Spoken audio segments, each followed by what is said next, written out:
তোমাদের একটা জিনিস দেখায়, জিলেবি কীভাবে তৈরি হয় দেখো। কত তাড়াতাড়ি জিলিপি তৈরি হচ্ছে, সুন্দর জিলিপি তৈরি হচ্ছে। আমার ভিডিও ভালো লাগলে লাইক, শেয়ার আর সাবস্ক্রাইব করতে ভুলবে না। দেখো এবার এটা লাল করে ফ্রাই হবে, তারপরে ওই যে রস রয়েছে রসে ডুবানো হবে। কেমন আস্তে আস্তে লাল হয়ে যাচ্ছে, দেখেছো? এবার উল্টে দিচ্ছে, এক পিঠ ভাজা হয়ে গেল, এবার আর এক পিঠ। বন্ধুরা তোমরা দেখছো তো কত সুন্দরভাবে মেলা জিলিপি তৈরি হয়ে যাবে।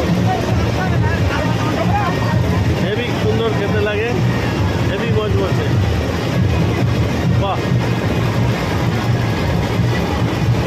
এবার রসে দেওয়া হবে, দেখো ওই দেখো রসে।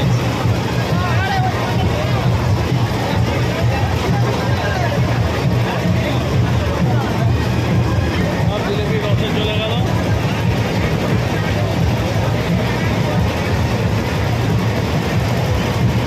এবার বিক্রির জন্যে এই দেখো একটা জায়গায় থালার উপর রাখা হচ্ছে, এবার ওজন করে বিক্রি হচ্ছে। খুব সুন্দর, ভালো প্রসেস, দারুণ লাগছে। ভালো লাগলে লাইক, শেয়ার আর সাবস্ক্রাইব করতে ভুলবে না। হরে কৃষ্ণ। এই দেখো মেলার জিলিপি আমার শান্তিপুরে।